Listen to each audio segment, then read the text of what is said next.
Hello, I'm Eric Walenza, founder of IoT One, and this is the Industrial IoT Spotlight. Every episode, I interview one expert about a project that is impacting businesses today. Visit us at iot1.com to learn more, or email me to start a discussion.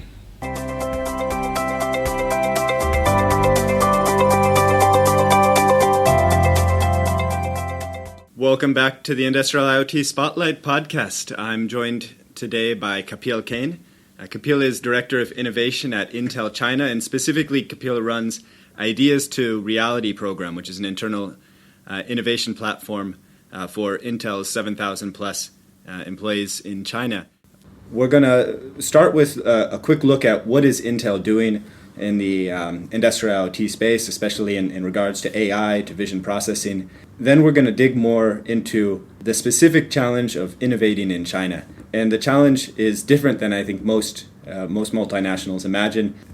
Especially foreign executives continue to look at China as a country that is a workshop of the world, but not necessarily a design center. And the question remains: Can China innovate? I think the answer has been resoundingly answered. Yes, China can innovate. The challenge now is more: do Chinese most innovative engineers, do they want to work for a multinational? How can you actually tap into the incredible talent pool here? And so Kapil is going to talk about some of the challenges that Intel's faced here, and then how are they resolving those. Kapil, to kick off though, give us a frame for the type of work that your teams are doing, and maybe specifically in the AI, the IoT space. Yeah, for the innovation program that we run, we have a few verticals or a few focus areas that we fund. One of them is definitely IoT. We look at consumer robots, we look at drones, we look at vision processing. AI is at the center of everything we do. We are also looking into data center solutions, VR, and the healthcare. So that's our the broad kind of fields we innovate in. Particularly, to give you an example of IoT kind of applications, or more industrial IoT. We are actually right now working with another multinational in China, where we both found early stage innovations to actually partner on, and this project is to use drones that fly autonomously to do visual inspection of solar farms and identify the defects in real time and alert the maintenance technician about what kind of defects they are, and so that they can better schedule their maintenance trips, because most of the solar farms are in the middle of nowhere, and if you are making a track there, you better fix everything in one go rather than going again and again. And most of the times these defects are bird droppings. It could be a burnt solar cell. It could be some leaves on top, which is not letting the sunlight go.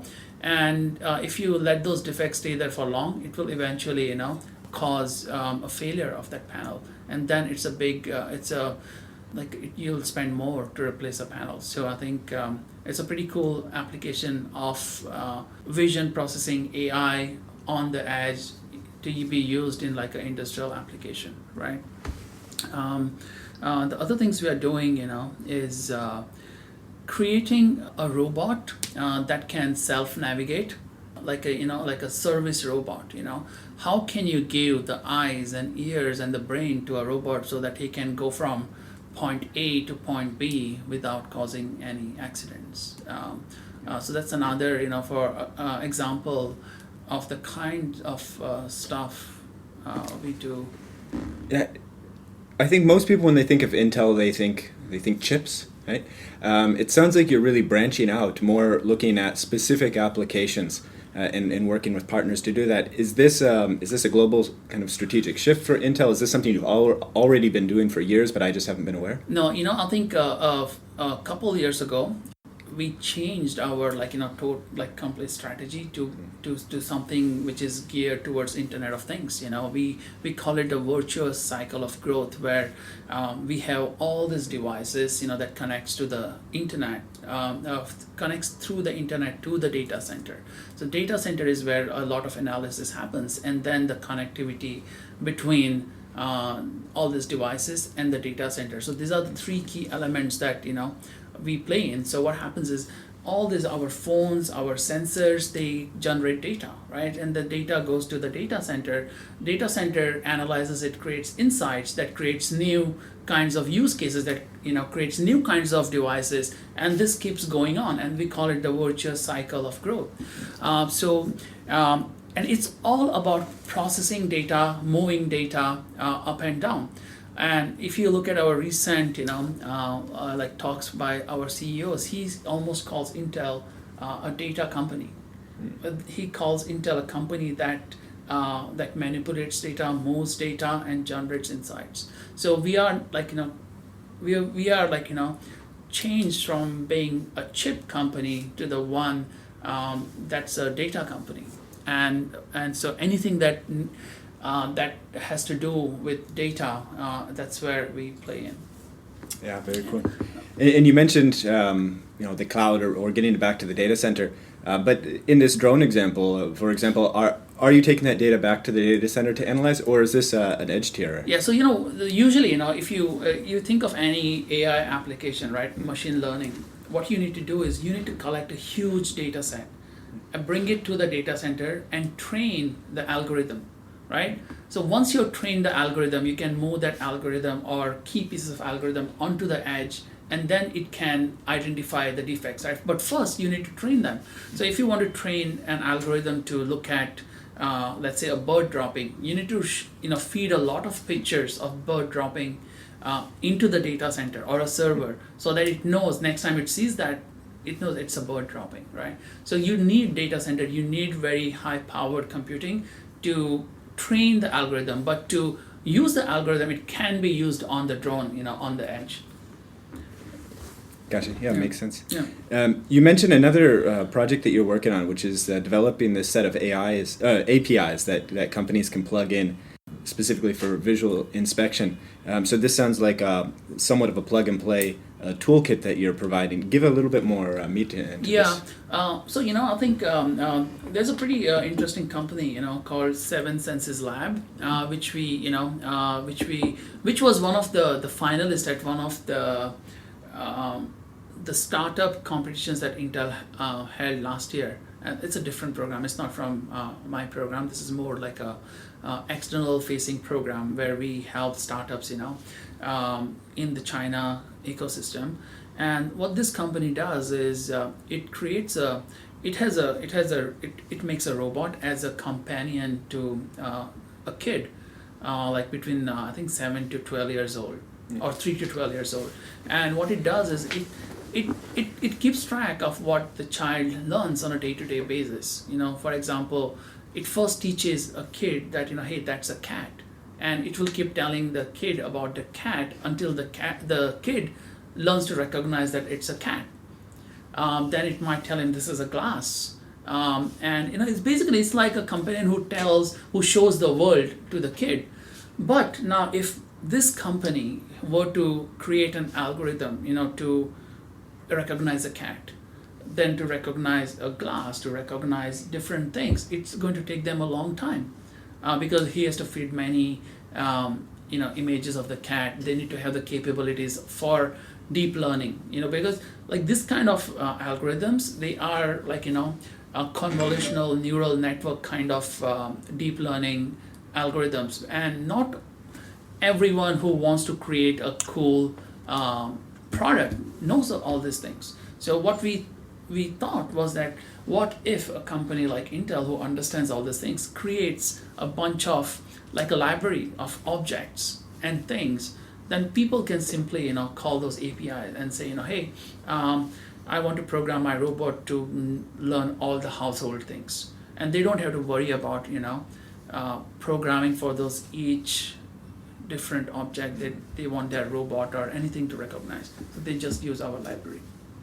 Gotcha. And where are we in terms of launch? Is this something that people can already use? Is it something that's in the pipeline? No, it's in the pipeline. We are working with the Seven Senses Lab as like a early stage, like a proof of concept, and how to fine tune what we're doing, what would be useful for them, and that would be an example of the kind of product we can build that would help many other startups in the industry, right? Let's say even if it's an industrial IoT, if you want to, let's say on a production line, right? If you want to identify a certain kind of object, that shows up, and you want to take an action, you could use this analogy. You don't have to. Not everyone has to reinvent the wheel, right? So that's the thought here. Yeah. I love this concept of taking the application design to an extent down to the citizen level, where any domain expert, any engineer, somebody who is controlling a process, can to an extent use a toolkit to develop solutions to solve their problem without having a data science background, access to a server that can crunch vast amounts of data. This has come up in a lot of the podcasts that we've done, that you have companies that have very strong expertise on the data science side. You have companies that have very strong vertical expertise, and they're generally not the same company. There are very few companies that actually, maybe General Electric might be an example of a company that actually has both, but very few of those. So I think this solution, as these solutions come to market, it's going to open up the playing field for a lot of vertically oriented companies to start creating more innovative solutions. Whereas today they can identify the solution, very difficult for them to actually act on it. So one of the topic that we really wanted to cover today was this innovating in China. So how do you bring innovative solutions to market in China through from ideation to market, and then of course from China to the world, because China is one of the most competitive markets in the world. If a solution succeeds here, very likely that it will succeed in Southeast Asia and then move over into the developed economies. But you'd mentioned when we were talking beforehand some of the challenges. So give me a quick overview of what does the environment look like right now for engineering talent in China? So the way we came up with this idea of creating an innovation platform for in China, right? It was interesting data that we looked at, and what we saw was, let's say a decade ago, millions, I think a decade ago, time from 1980s until let's say 95, beginning of 80s to 95, in that 15-20 years time frame, I think about 1 million Chinese students went abroad to study, and only 25% of them returned to China. And if you look at last 5-6 years, 2 million students went abroad, and 75% of them came back. So what was once a brain drain for China is now a big brain gain.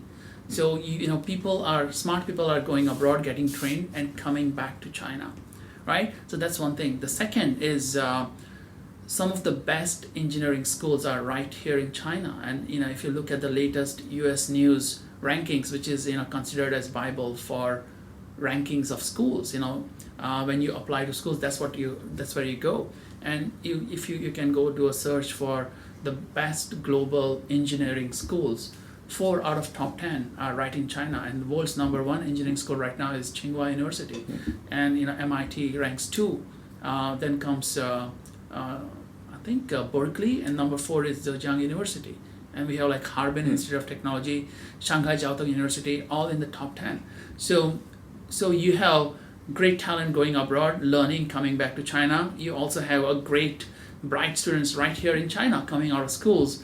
And what was shocking for us to find was that these people, they don't want to work for a multinational company. 10-15 years ago, 1 in 2 graduating students wanted to work for an MNC. But today that percentage is 20 or less than 25%. Graduates now really want to work for an MNC, and we dig a little deep into why that's so. Is because it's not for money, because multinational can always pay them more. It's not for the money. They feel working for a Chinese company, like Tencent, Alibaba, Baidu, or even startups, they feel like a sense of fulfillment. They feel they can actually do something that can make an impact. And they think of multinational in China as being someone who just carries out, executes based on something that has been coming from the HQ, right? That's the kind of environment we saw, and we thought that we have some amazing talent here. How can we use that to make Intel one of the most preferred companies for all this great talent coming out of China or coming back to China. So we thought we looked at how companies innovate, let's say in the US. When you think of innovation, you think of Apple, you think of Google. And Google had this pretty cool program where they allowed 25% of time to employees to do whatever they thought was the right thing to do. And at one point, I think when Marissa Mayer was still at Google, in that half a year, I think more than 50% of Google's products came from this 25% of the time that employees spent on doing things they thought were the right things to do. So we took cue from that, and we built a platform where we allowed our employees, we gave them the time to work on things they thought were cool, they thought mattered. And the way that we did this was create an innovation platform that allows them to ideate, which it's an online platform where they can, no matter who you are, whether you are an engineer, scientist, a salesperson, you can get your ideas heard, right? And then that's one thing, is a place for people to get the ideas heard. Second thing we did was we created incubators across, we have Intel has some 20 odd sites across China, but there are 6 or 7 main sites with sizable number of people, and each of those sites we created an incubator. So this is a committee, an innovation committee that regularly looks at these ideas. The ones which we believe have potential, we bring them into this incubator. We give them seed funding, we give them mentorship tools, resources to turn those ideas into something tangible, pieces of technology or prototype or proof of concept of their idea. And what this does is it keeps people engaged. It helps people feel they're doing something purposeful, not just doing their day job. They're also doing something cool which they believe is important. And what it does is it gives us a huge pool of cutting edge technologies that we bring to the next level, and which is what we call a business accelerator. What we do here is that we it's just like running an accelerator internally, like a Y Combinator or China accelerator. But this is like an internal accelerator. We run 2 batches a year, 4 weeks each. This actually, the guys who come up with this proof of concepts, right, who turn their ideas into proof of concepts, they will create a nice business pitch. And we help them create the business pitch. We hold a boot camp before this selection day to help them on the business side. How do you turn this technology into a viable business case, right? And how do you actually go and sell your idea? Because a lot of these guys who come up with these ideas are engineers. They're not really entrepreneur kind of people. Some of them don't have business background. So what we want to turn those innovators into entrepreneurs. So the term entrepreneur is anyone who uses entrepreneurship skills within a large organization. So we are creating the next crop of entrepreneurs within Intel through this process. And the end goal of this accelerator is to take those technologies and turn them into businesses that we can feed into our pipeline of products that are coming out. Gotcha. Yeah, so I think great call to action for multinationals that succeeding in China now does not, it's not enough to bring the products that you've been selling in Europe or America 5-10 years ago and bring those in. That's not going to compete in the markets of the future here. You need to design products that are made for the Chinese markets. You need to do that locally, and you need to have the right talent to do that. So I love the fact that you're really focusing on this strategically and putting some real effort behind it. I was talking with a company, a German company yesterday, and they mentioned that their executive team never comes to China, but their executive team does dictate the strategy for China. And I think that's a big challenge that multinationals, they continue to use this old paradigm where the global headquarters dictate strategy for China, but does not come to China, does not truly understand the markets here. That did work when you had a very clear technology advantage. A lot of companies, the technology advantage the gap is reducing, and you just need to be a lot closer to the market. You need to empower your local teams who truly understand the market and understand the trends. You empower them to develop the next generation of solutions. And I think more and more you're going to see those solutions start to move back into your home markets and help to drive innovation there. Quick point on that. I want to dig into these 3 different tiers that you're implementing. But quick point before we move on. Product development shifting from China and then going back into the home markets, back into the US, Europe. How much are you seeing that at Intel right now? Are you seeing some of these solutions that you're developing in the teams here moving back? And are they moving to the US or are they going to Southeast Asia? What tends to be the yeah. So the way Intel works, right? All the we have many business units, right? There's let's say new technologies group, okay, which is about robots, drones, and their general manager sits in the US. We have a client computing group that's about laptops and smart home devices. Again, they sit in the US. So most of the business unit heads, they sit in the US, okay, and locally they have like a China GM maybe. So in order to put anything on the roadmap of a business unit, you need to run it through the process, which needs approval from their GM. So in fact, what we are doing is whatever stuff we make here, we need to convince the BU to bring it onto the roadmap, and we have a pretty good process to do that. Another thing you mentioned, is that there's HQ in China. The executives don't come to China. When they look at the strategy, they may not consider China. We are doing it differently. Actually, we have a China corporate strategy office, which actually I belong to the China corporate strategy office. I report to the guy who actually sets the strategy for China, right? And this innovation was one of the strategy, right, that we came up with. So this is run out of China president's office, this whole innovation program, and it is through the recommendation of the China strategy office.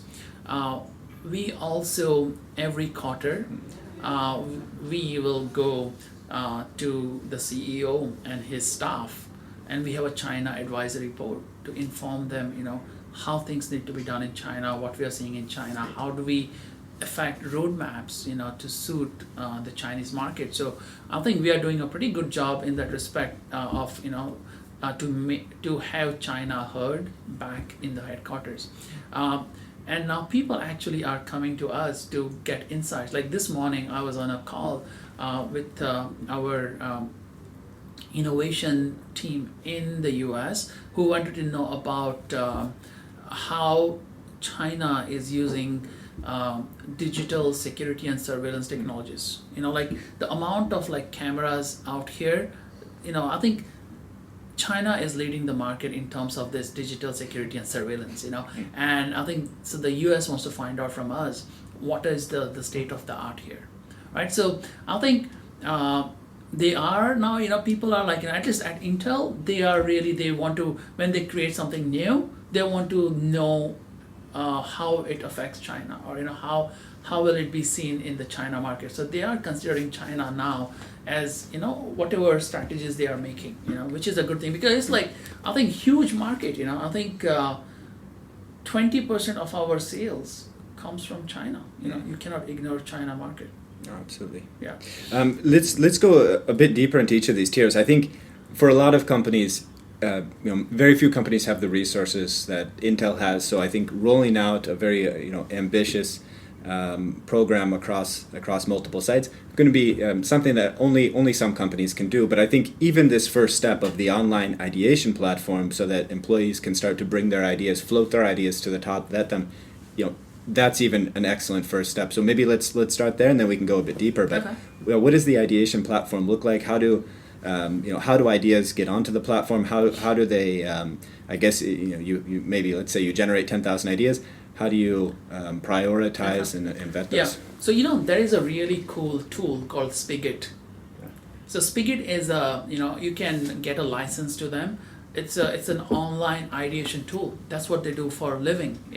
So we have Spigot license, but we are not using all the features of Spigot. Okay, so the Spigot was designed to collect a bunch of ideas. Okay, like let's say you have like a distributed company. People submit ideas. Other people can vote. People can ask questions. You can compare two ideas, go head to head, and then through their algorithm they can bubble up the best ideas, and then you can focus on those ideas and take it forward. Right.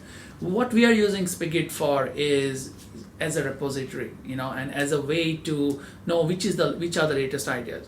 What we have also done is when someone submits an idea, we can know which site he is from. Okay, and each site, what we have done is we call it Ideas to Reality Committee. So there is a chair, and he has a team of guys like who has technical background, business background, who reviews all the new ideas every fortnight. Okay, and then if this idea is good, then they will say hey, we like your idea, and when people submit the ideas, they also mention what are the resources they are looking for, and if it's reasonable. If someone says I need $1 million, 10 people, we'll just no. And if someone says I need to hire an intern, and this is what I need him for like 6 months, and this is what he'll do, and this is what I'm going to show at the end. We're like, okay, this sounds reasonable. It also in our strategic area. So we will say, okay, we are going to fund you, and we get him going, right? And we do this at many sites. But you can, even if you have one site, I think what you definitely need is a way to collect ideas, be it like visible for other people, so that it's not like exclusive. We want to make it inclusive. People feel like they are part of it. And other thing is, you need to take quick actions. You cannot, like, someone submit an idea and it remains there and you never hear from you. So you need to have that thing going. You need to have people who regularly look at ideas, regularly give feedback. Many times we'll bring in the innovator and ask him a few questions, because not everyone is really good at expressing their ideas, on maybe like in words, yeah. Absolutely. And when we're talking about ideas here, are we specifically talking about engineers who are introducing like new product development, technology development, or one concept I think is interesting to me, at least in the IoT space, is this concept of like an IoT Kaizen. So your people in production, your people in operations, different parts of the business, do they have a mentality of what new technology is coming to market? How can I use that to simplify my work, to reduce error? How can I use that in my daily workflow?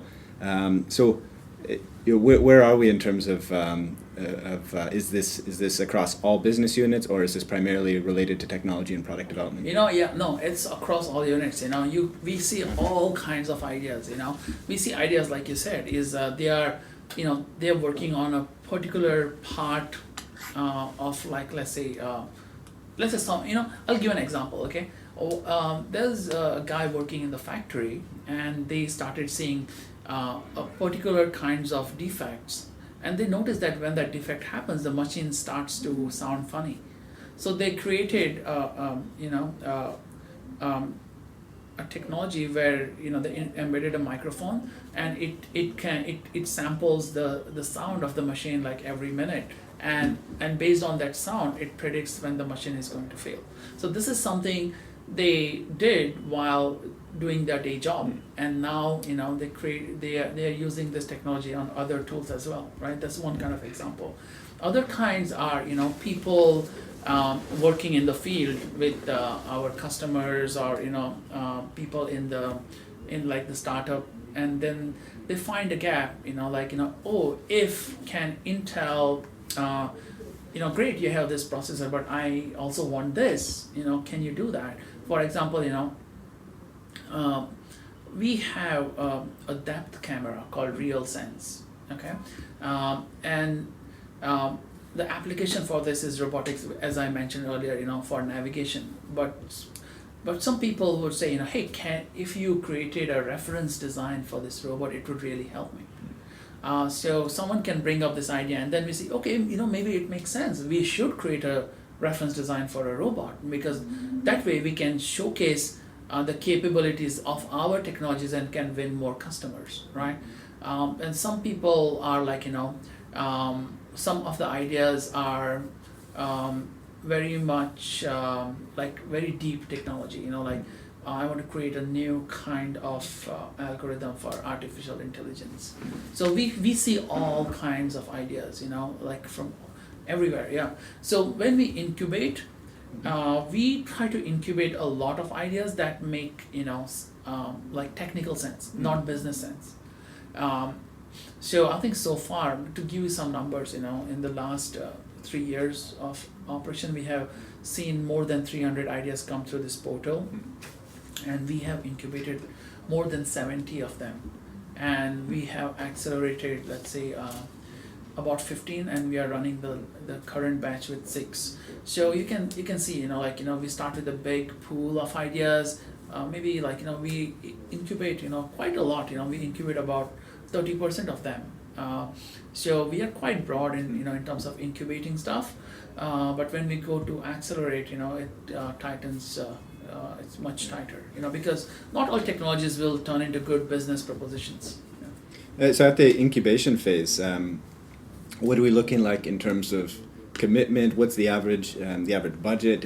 Is this a 3-month process, a 6-month, a 1-year process? So usually incubation takes like a minimum of a quarter, and some of them can last entire year, some even more, year and a half, depending on how complex the technology is. But on an average, 6 months, I think. And the budget, you could think of maybe 10 to 20K per project.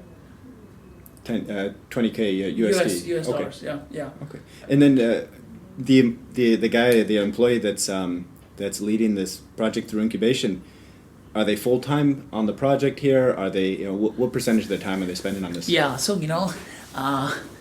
maybe around like 50 to 20% of their time on the project, and that's the reason. The way we support innovation is by hiring interns, hiring contingent workers to actually work on the idea. So this guy who comes up with the idea is like a founder, and we give him a team who he directs, so he uses that 15-20% of his time to actually direct the rest of the team. And how does this look like for the other responsibilities? So does it mean that you're reducing the other responsibilities that this person has by 15 or 20%? Yeah. Or you're not saying that you just need to work really hard for the next 6 months to get this off the ground, like a typical yeah. So this is where we it depends on the manager. Yeah. A lot of managers they believe that letting their employees work on this actually helps their team. One is it keeps the guy happy. It creates makes his team like more skillful. So a lot of managers will allow their employees to spend 15-20% of the time on this. There are some examples where a person is very passionate and might spend more than his like extra time on this. But that's a general I think unwritten rule we have. You would not see a manager say, oh no, you cannot work on it. It looks bad on him or her, right? Yeah, and in China, one of the issues is always retention. Talented engineers in China have plenty of options, And there's also very strong hunger to learn. And so if somebody Yeah. doesn't have a good learning environment, they're not going to stick with you in the long haul. So it makes Yes, sense. yeah. So if exactly, if you feel that if you have to do something which you're doing because you've been told versus you also get to do things that you like, right? So that's the reason the incubator, we don't try to just kill a lot of things. We let them we the acceptance rate is pretty high for people incubate because you want to keep people engaged and we want to keep people want to retain them, right? So if they're working on something, they'll stick here. What's the difference when a project graduates to the accelerator in terms of workload, commitment, the team composition, focus? Yeah. First of all, they'll need more time commitment when they come to an accelerator, because in addition to directing their team, they need to also attend, we call something called entrepreneur leadership program.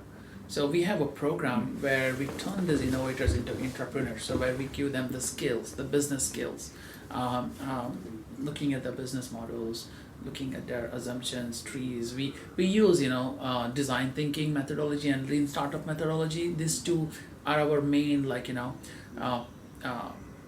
concepts that we teach them during the period of acceleration, in addition to turning their prototypes into something that they can demo to a customer or to a senior leader in a company, right? So slightly more time commitment is needed.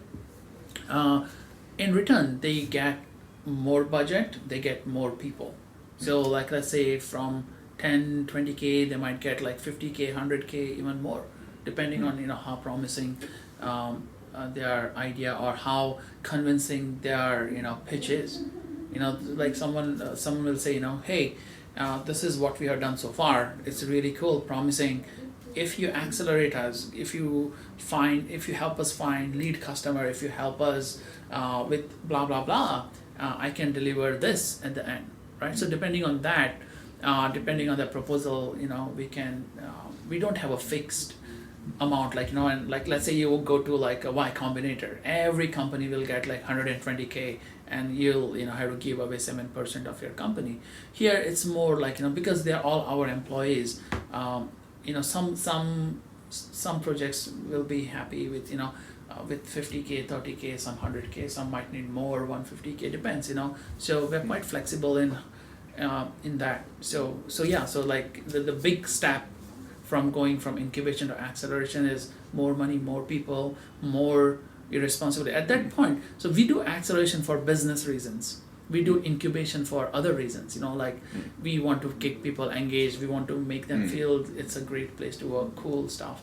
But acceleration is it's business, because we invest more money and we want to make sure that we turn these technologies into viable business propositions, right? Actually, that last point I think is very good to note, and that be very clear on what the reason is behind one of these programs. Is it engagement? Is it accelerating product development? I think a lot of companies, there's a relatively low success rate in corporates building out internal incubation, often because I think this strategic imperative is not clear, and it turns often into more of a marketing exercise of, we are an innovative company, we have 10 companies that are in this program. The program then becomes fairly rigid, because if the purpose is primarily marketing, you just want to kind of streamline the program, and it's somewhat disconnected from the organization. I think that's the thing. You need to know why we are doing what you're doing, right? And in the beginning, that's what I said. The reason we started this program is to retain and attract talent, right? And to make the company a great place to work. But then what we saw is there are really some cool ideas that come up, which are worth taking further. So that's why we started this business accelerator last year.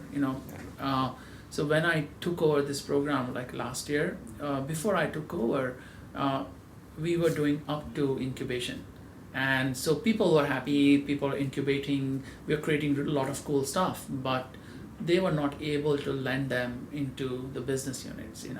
And that's what we saw, and we were okay, we are this is a great opportunity to create something made in China and bring it to the corporate.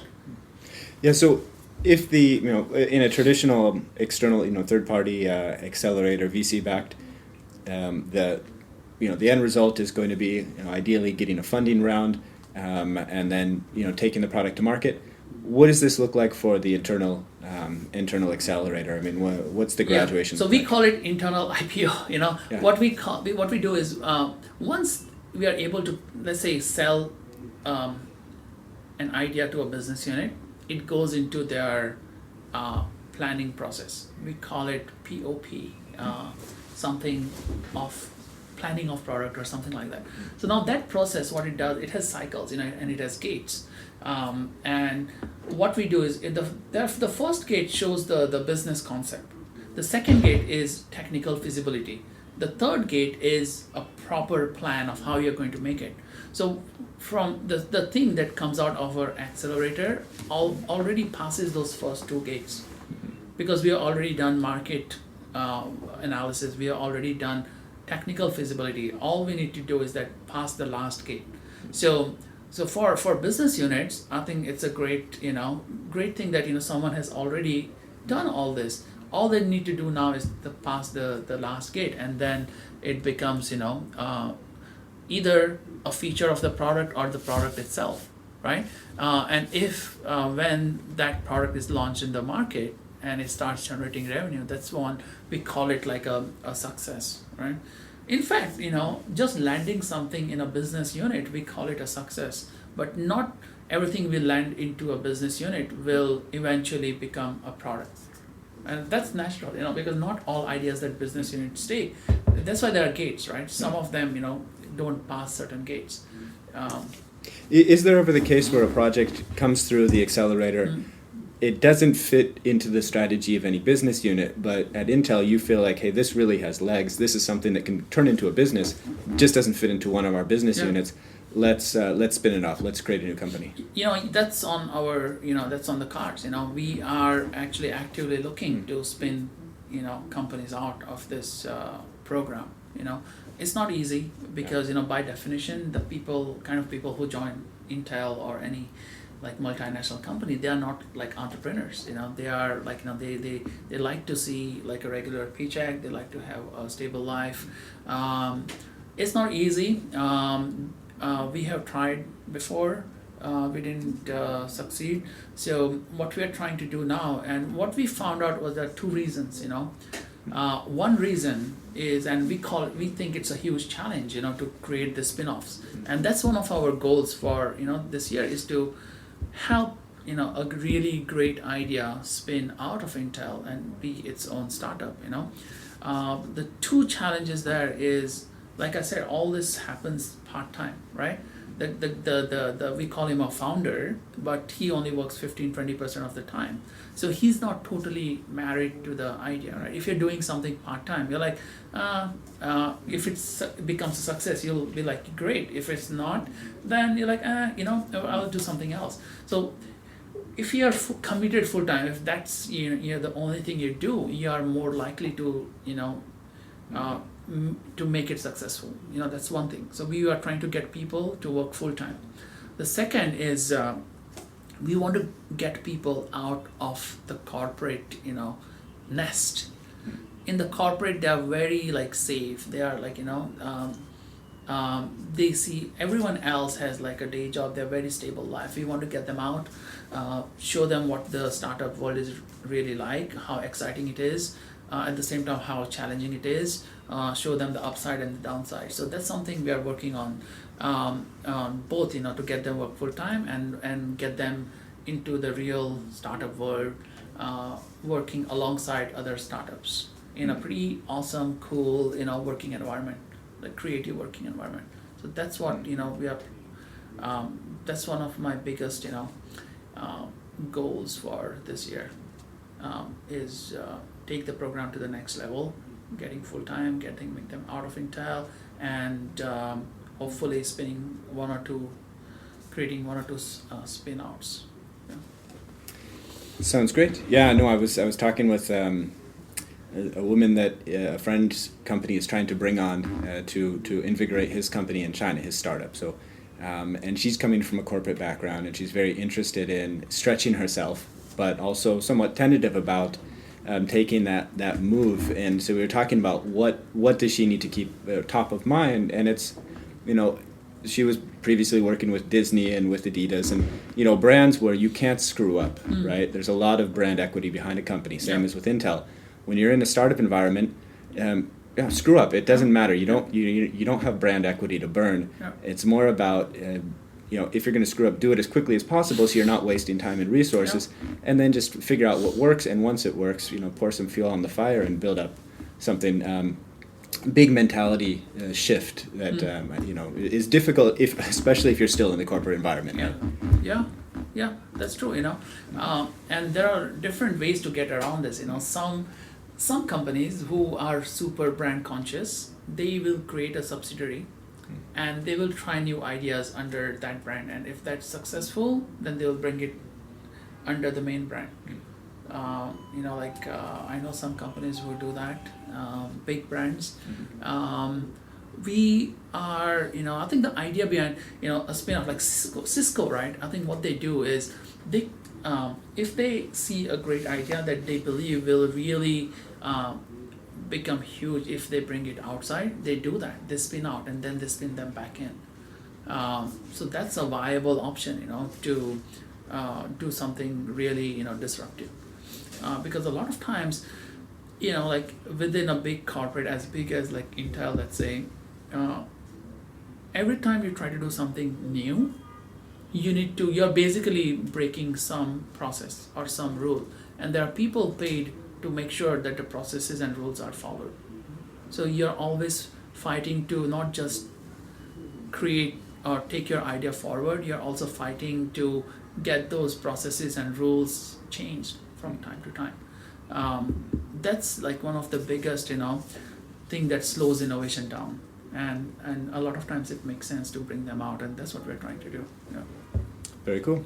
Kapil, how can people learn more about your work, about ideas to reality, and who in particular are you interested in connecting with? Are we talking about engineers, VCs, accelerators, companies that you want to collaborate with? Are there particular types of companies that you're interested in communicating with? So what we are doing now, I think, we're really definitely interested in, working with the startups, in terms of a lot of what we do are like technology ingredients, or solutions that someone else would need.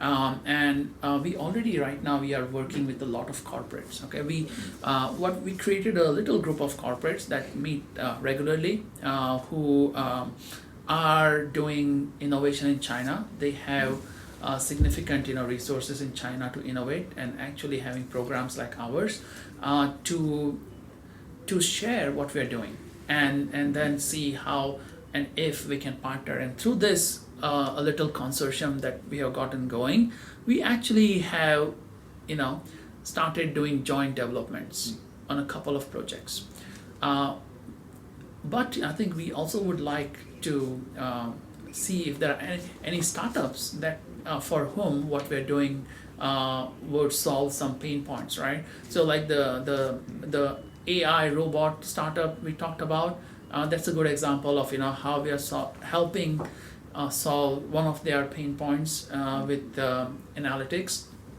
And we would like to hear from more and more startups, and for this reason we are going to use WeChat as a channel. We have Intel China like official WeChat account. We just became a part of that, so we are going to release more and more information there. We at this point we do not have like an external facing website to go and actively work with people, but soon you'll be able to get all the information on our Intel's official Intel China WeChat account. It's like Intel-China. That's our Gongzhong Hao, and we'll periodically release information about this ideas to reality there. And in fact, we have already released like 2 or 3 articles there. So once you become our fan there, you can stay in touch, and you can see how you guys can reach us. Yeah, that's in the works. Yeah. All right, very cool. So Kapil, thanks so much for your time today. Wish you all the success in spinning off your first companies. Yeah, thanks. I think if we are able to do it, it will really make our management team happy. Yeah. Cool. Yeah, nice being here, and having an opportunity to share what we do. I think it's really cool. Yeah. I think what you guys are doing is I really like that. This is goes a lot farther than the typical marketing thing, and you're really thinking about getting what the right level of engagement at different stages, and how do you address different types of people that have different expectations and needs.